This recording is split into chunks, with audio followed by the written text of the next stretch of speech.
पिछले भाग में आपने देखा कि साक्षी की दोस्त दिव्या की पार्क में खेलते समय झूले से गिरकर मौत हो जाती है, जिसे देखकर साक्षी जोर जोर से हंसने लगती है।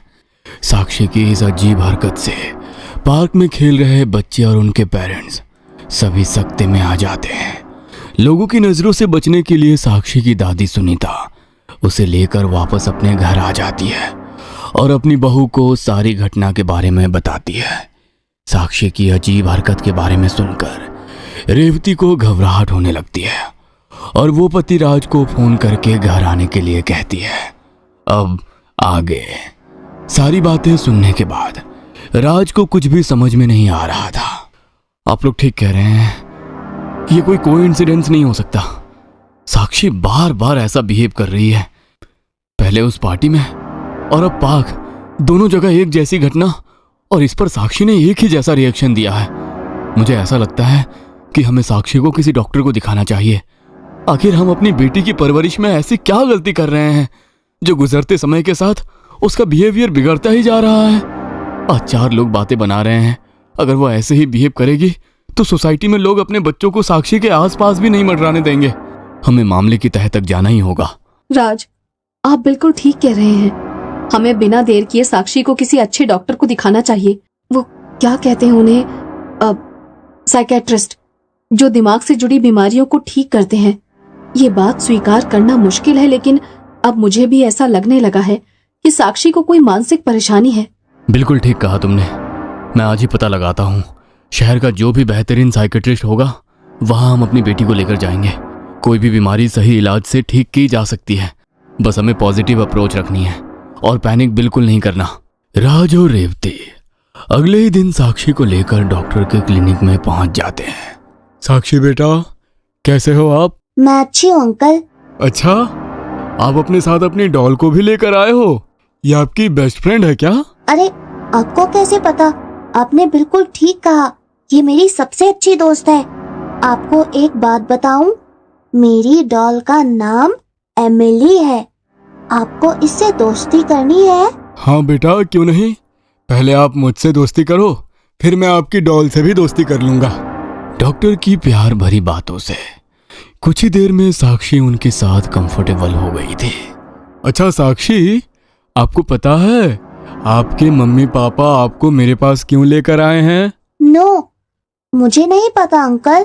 आपको मुझसे दोस्ती करनी थी, इसीलिए पापा मम्मी मुझे आपके पास लेकर आए हैं। मैंने ठीक बोला ना? Yes, perfect. अच्छा, आप जूस पियोगी? मैं आपके लिए जूस मंगवा दूं? Yes, orange juice please. ठीक है, जब तक ऑरेंज जूस आ रहा है तब तक हम कुछ बात करते हैं। ओके। अब ठीक है, आप लोग बाहर बैठिए, मैं थोड़ी देर साक्षी के साथ खेलना चाहता हूँ। अच्छा साक्षी बेटा, आपके पापा मम्मी ने बताया कि आपके 2 फ्रेंड्स का आपके घर पार्टी में कुछ एक्सीडेंट हो गया था। आप मुझे उस बारे में कुछ बताओगे? साक्षी फ्रेंड्स के बारे में सुनकर अचानक से गुस्से में आ जाती है। वो मेरे फ्रेंड्स नहीं है, मुझे उनके बारे में कोई बात नहीं करनी। लेकिन बेटा, आप उनसे इतनी अपसेट क्यों हो? आपके फ्रेंड्स को इतनी चोट लगी, आपको बुरा नहीं लगा? दोनों हॉस्पिटल गए, उनको कितना दर्द हो रहा था, बेचारे रो भी रहे थे। आपके फ्रेंड्स को चोट लगती है तो आपको दुख नहीं होता? अरे जब मैं छोटा था और अगर मेरे किसी दोस्त को चोट लग जाती थी तो मुझे तो बहुत रोना आता था। मेरे फ्रेंड्स को चोट लगती है तो मुझे दुख होता है, लेकिन मैंने कहा ना कि वो दोनों मेरे फ्रेंड्स नहीं हैं।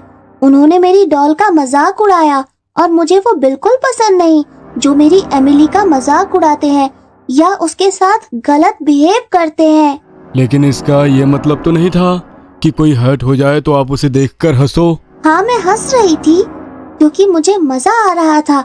मैंने एमिली को बोला कि इन दोनों ने तुम्हारा मजाक उड़ाया है, इन्हें सबक सिखा दो। बस एमिली ने दोनों को 1 मिनट में सबक सिखा दिया। और दिव्या, वो तो तुम्हारी अच्छी फ्रेंड है, उसके साथ तो तुम रोज स्कूल जाती थी, पार्क में खेलती थी, उसके पेरेंट्स भी तुम्हारे घर आते जाते थे। तुम्हें पता है उसके साथ क्या हुआ? दिव्या मर गई है। ऐसा किसने कहा तुमसे? एमिली ने बताया। एमिली यानी कि तुम्हारी डॉल, इसने तुम्हें बताया कि Divya is no more, right? Yes doctor. अच्छा एक बात बताओ, दिव्या जब झूले से गिरी थी तो उसको बहुत चोट लगी थी। पार्क के सारे बच्चे उसे देखकर रोने लगे, लेकिन तुम्हें हंसी क्यों आ रही थी? तुम्हें भी सैड फील हो रहा होगा ना उसके लिए? नहीं, मुझे सैड क्यों फील होगा? उसके साथ जो हुआ अच्छा हुआ। मैं और एमिली कितने प्यार से झूला झूल रहे थे, बहुत मजा आ रहा था हमें। हम ढेर सारी बातें कर रहे थे, लेकिन तभी वो दिव्या वहां आ गई और मेरी एमिली को झूले से उतरने के लिए कहने लगी। मैंने उसे समझाया कि वो कहीं और जाकर खेल ले, लेकिन वो नहीं मानी और उसने मेरी डॉल को झूले से उतारकर नीचे फेंक दिया। बहुत चोट आई मेरी एमिली को, और एक बार जब एमिली को गुस्सा आता है ना, तो फिर वो कुछ भी कर सकती है। बहुत हंस रही थी ना मेरी बेस्ट फ्रेंड पर, इसीलिए एमिली ने हमेशा के लिए शांत कर दिया दिव्या को। अच्छा बेटा, ये तो तुम्हारे दोस्तों की बात हुई। क्या फैमिली में ऐसा कोई है जिससे तुम्हें प्रॉब्लम हो? मम्मी पापा, दादा दादी, चाचू, जिसे देखकर आपको गुस्सा आता हो या जिसे एमिली पसंद ना करती हो? नो, फैमिली में मुझे किसी से प्रॉब्लम नहीं है। बस मम्मा मेरी बात नहीं सुनती, इसीलिए मुझे कभी कभी गुस्सा आता है। कभी कभी एमिली भी मम्मा से नाराज हो जाती है। लेकिन मम्मा पर गुस्सा करना तो गलत बात है ना बेटा। वो आपसे कितना प्यार करती हैं, आपको उनके बारे में ऐसा नहीं सोचना चाहिए। वैसे तुम्हारी मम्मी बता रही थी कि पहले तुम इतना गुस्सा नहीं करती थी, बहुत स्वीट थी, सबके साथ खुश रहती थी, फिर अचानक इतना गुस्सा क्यों आने लगा तुम्हें? अच्छा बेटा, एक सीक्रेट पूछूं तुमसे, क्या दिव्या और उन दोनों बच्चों को तुमने ही धक्का दिया था? हो सकता है गुस्से में तुम्हारा मन किया हो कि तुम उन्हें धकेल दो। आई प्रॉमिस किसी को नहीं बताऊंगा। डॉक्टर के इस सवाल को सुनकर साक्षी कोई जवाब नहीं देती, बल्कि एकटक अपनी गुड़िया को देखने लगती है। ओके बेटा, नो प्रॉब्लम, आप बाहर जाकर अपना जूस पियो, मैं थोड़ी देर में आपके मम्मी पापा से बात करूंगा, फिर आप जा सकते हो। साक्षी बाहर चली गई थी। डॉक्टर साहब, कुछ समझ में आया कि क्या हुआ है साक्षी को? अचानक से ऐसी हरकतें क्यों कर रही है? देखिए, मुझे ये समझ में आ रहा है कि कहीं ना कहीं उसे फैमिली से अटेंशन कम मिल रहा है और उसने अपनी डॉल को अपना फ्रेंड, अपनी पूरी दुनिया समझ ली है। अब जो भी उसकी डॉल को चोट पहुंचाने की या उसके बारे में कुछ भी ऐसी वैसी बातें करता है, तो साक्षी के लिए वो उसका सबसे बड़ा दुश्मन बन जाता है। आप लोग उसके साथ प्यार से ही पेश आइए और कोशिश करिए कि वो किसी से नाराज ना हो पाए। ये कैसी बातें कर रहे हैं आप? इतनी बड़ी फैमिली है हमारी, हमारे पूरे परिवार का ध्यान हर समय उसी के ऊपर रहता है। दादा दादी, मम्मी पापा, चाचा, सबका प्यार मिल रहा है उसे, फिर भी वो एक डॉल को अपनी दुनिया समझ रही है। ये बात मेरी समझ से बिल्कुल बाहर है। मैं आज ही उसकी डॉल को छीनकर उससे दूर फेंक दूंगा। सारी मुसीबत की जड़ ये गुड़िया ही है। नहीं, ऐसी गलती मत करना, वरना वो आपको भी अपना दुश्मन समझने लगेगी। मुझे तो इस बात पर भी डाउट है कि आपकी बेटी ने ही उन सारे बच्चों को चोट पहुंचाने की कोशिश की है। साफ शब्दों में कहूं तो आपकी बेटी साक्षी ने ही उन बच्चों के ऊपर जानलेवा हमला किया, बट मैं अभी श्योर नहीं हूं, इसलिए कुछ कह नहीं रहा हूं। कहीं ऐसा ना हो कि उसकी डॉल को उससे अलग करने के बाद एक बार फिर साक्षी उसी रूप में चली जाए और आप लोगों को चोट पहुंचाने की कोशिश करे। आप एक बार सोच कर देखिए, ये सब कहाँ जा रहा है? साक्षी के गुस्से और इनसिक्योरिटी की वजह से एक बच्चे की जान चली गई है। अगर पुलिस तक ये बात जाएगी तो साक्षी का पूरा बचपन क्रिमिनल की तरह बीतेगा। हमें बहुत सोच समझकर और सावधानी के साथ अपना अगला कदम लेना होगा। साक्षी जो दिखने में एक छोटी सी बच्ची है, लेकिन उसके आसपास जो घटनाएं हो रही हैं ना, वो बचपना समझकर इग्नोर करने लायक नहीं है। एक बच्चे की जान गई है, बाकी 2 बच्चों की भी जान जा सकती है, और आगे भी अगर उसकी इनसिक्योरिटी को ऐसे ही बल मिलता रहा तो ना जाने वो क्या कर दे। डॉक्टर की बात सुनकर रेवती जोर जोर से रोने लगती है। मेरी बेटी के साथ ये सब क्या हो रहा है? मैंने तो उसकी वजह से अपनी जॉब, करियर सब छोड़ दिया। पूरा दिन उसी के पास रहती हूँ। घर में सब कुछ उसकी पसंद से ही होता है। माना कि उसके पापा थोड़े बिजी रहते हैं, लेकिन हम सब तो हमेशा अवेलेबल होते हैं उसके पास। फिर उसके साथ ऐसा क्यों हुआ? सोच सोच के मेरे हाथ पैर ठंडे हो रहे हैं कि साक्षी ने दिव्या को झूले से धक्का दिया। ऐसा नहीं हो सकता। मेरी बेटी ऐसा कभी नहीं कर सकती। वो किसी की जान नहीं ले सकती।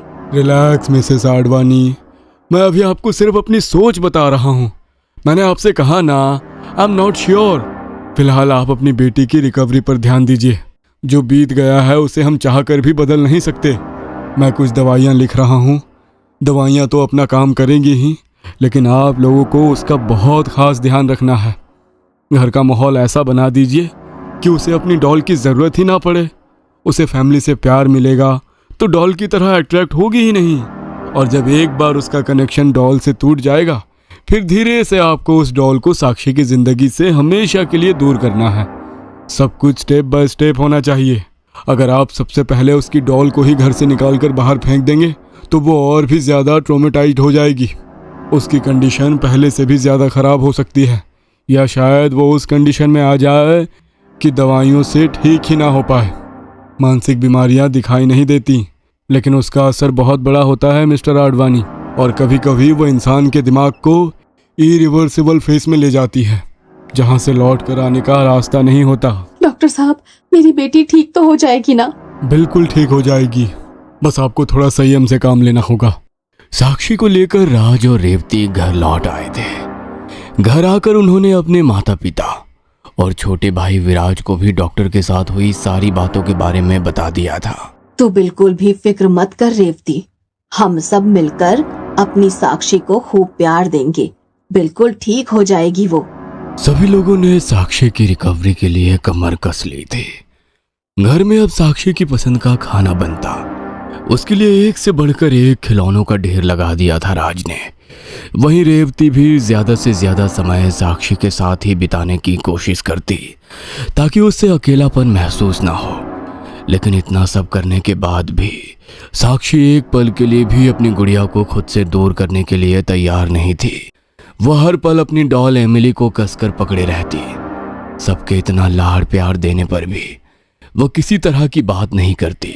एक रात, राज, साक्षी को मैंने दवा खिला दी है, अब वो सुबह तक आराम से सोएगी। ठीक है। साक्षी को उसके कमरे में सुलाने के बाद रेवती और राज अपने कमरे में आ गए थे। अगर उस रात मैंने जो कुछ भी देखा वो मेरा वहम था, तो हमारी बिल्ली अचानक से कहाँ गायब हो गई? आप तो जानते हो ना, वो कहीं भी जाती थी शाम तक लौटकर जरूर आ जाती थी। उस दिन के बाद पॉली लौटकर नहीं आई है। तुम्हारी बेटी की ऐसी हालत है और तुम्हें पॉली की पड़ी है? अरे जानवरों का कुछ पता होता है क्या? कहीं चली गई होगी, आना होगा तो खुद लौटकर आ जाएगी। इस समय मुझे अपनी बेटी के अलावा कुछ और नहीं सूझ रहा है। एक कुत्ते बिल्लियों की बात करना बंद करो प्लीज।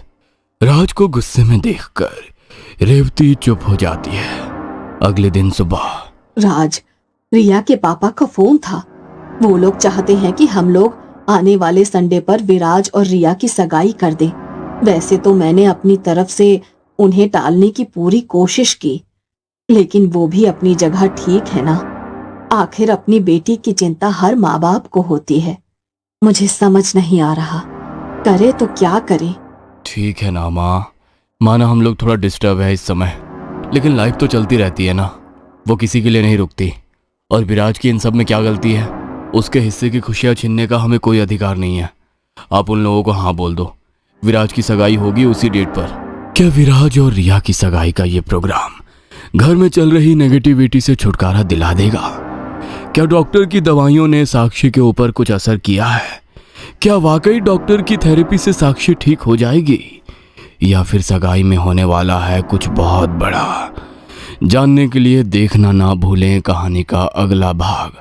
और हाँ दोस्तों, अगर कहानी आपको पसंद आई हो तो चैनल को लाइक, कमेंट और सब्सक्राइब करना ना भूलें, ताकि हम आपके सामने ऐसे ही अच्छी अच्छी कहानियाँ लाते रहें। और हाँ, अपनी राय हमें कमेंट बॉक्स में लिखकर ज़रूर बताएं।